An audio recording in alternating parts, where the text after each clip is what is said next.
Isuk-isuk nyeun bala-bala jengkol ala si Buni, peutingna nyeun cimol ala si Pangais. Ari pek teh kalah tutung. Kela-kela besti, ayeuna mah urang nerekel heula ka Kanang Japati. Ning ya meunang ngeuman kamari sore. Karek inget ayeuna isuk-isuk bakat da si Bunit mah ku pohoanana besti. Ning ya langsung we disampai-sampaikeun obong teu kaciri meureunnan. Sok mineng kajadian kieu teh. Atuh da besti kot hayang miceun kana penyakit pohoan teh. Ngurus bubututan geus beres. Hayu we ayeuna mah urang turun ka dapur. Berikot asa geus peurih beuteuh ieu teh. Ning tah nyampak teh aya juragan geuningan. Cing punten juragan cekeng teh bade diberesan. Kot sarek sakieu geuningan ti tinggalian dina meja teh. Cing punten sakedap. Ngaganggu cenah meureunnan keur geunah-geunah. Ning tuh kalah ngaleos. Alhamdulillah meja geus beres. Ari rete kana pangumahan Gusti. Ieu mah kunyarong celo sapapanya. Hayu we ieu urang beresan. Da moal matak beres ku dipelong. Da moal matak ngurus sorangan ku digeunggeureurkeun ge. Kabeh ge kumaha urang diusikeun usik, dibalikeun malih. Ning ieu urang usapan heula meja nu rarewokna. Meja kompor geus bersih. Nah ngusapan meja sabangsani. Heueuh paneuneunnan sagala di dieu mah. Oke beres. Langsung urang ngamandian wadah nu rarewok. Tring tuh geus karasep we gareulis garula lanjut we ayeuna mah urang nyieun keur sarapan asa kacipta cekeng teh yang bala-balahan ning ieu kabeneran boga keneh jengkol asa bakal ngeunah heg disanguan da sagala disanguan wae si Bunit mah nanaon teh tah ulah poho make daun bawang sing loba tuluy we mandian sing bersih atuh geus meunang ngamandian mah tuluy we uyahan tuluy di pecinan ari pek teh nanahaon pecina ge bea tuh kari cangkangna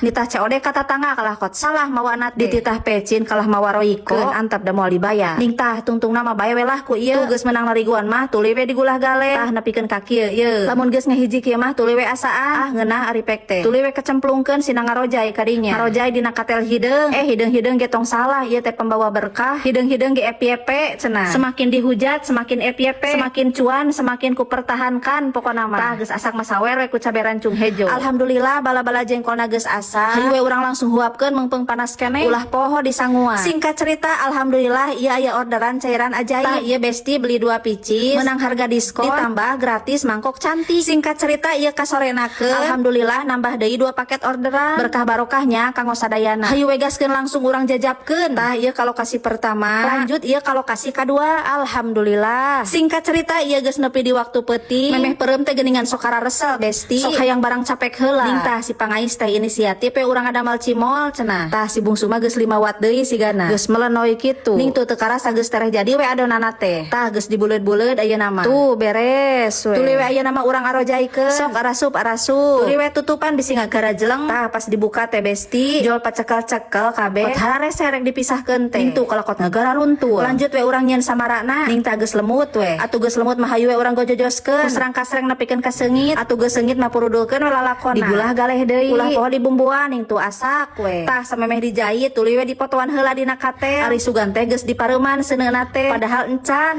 tah jadi we kitu hasilna teh cing sok asaan